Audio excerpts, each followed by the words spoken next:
I just remember looking over and seeing the gunman with the rifle and being like, why is he carrying a toy gun? Then I saw 3 policemen turn the corner and they had their guns out, and that's when I realized, oh my gosh, that's gunfire.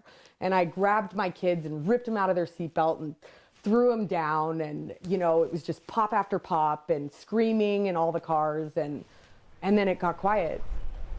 I just hightailed out of there. I mean, I was just trying to protect my children. Carolina Johnson was in the wrong place at the wrong time on November 12, 2010, when 6 Spokane police officers returned gunfire to a man who was firing multiple shotgun rounds in the middle of an intersection.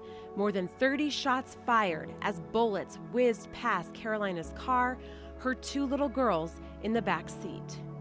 They were a bit traumatized from that shootout. And they still are.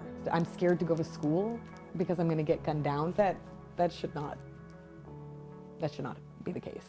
My son is in Stillman Douglas High School. He said he heard noises and pops, and he thinks there's a shooting going on at the school. We get the list after each shooting. We get the list, and here are the victims. And it's these pictures of these beautiful people that have lost their lives in such a tragic way.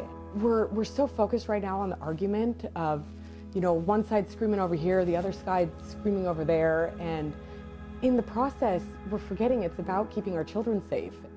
At birth, our kids are given a blank canvas on which to create their masterpiece. The students in Parkland, Florida, and so many others will never get to finish theirs. Carolina is doing it for them. She hopes her art can be a vessel to inspire action. I can't even count how many times I was brought to tears painting them in the last month. They were someone's children, and they're no longer with us because they got murdered at school.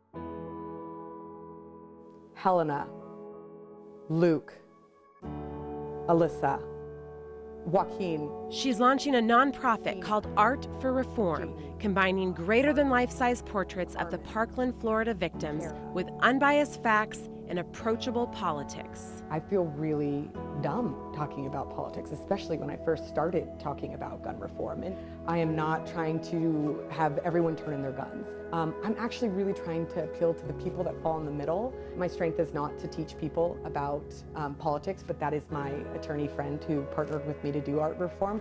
Together, they are teaming up to educate anyone who wants change but feels helpless. She believes together we can be empowered. Really hope to get artists to come forward and be like, hey, I want to be a part of the next exhibit that you guys do. I mean, how powerful were those shoes?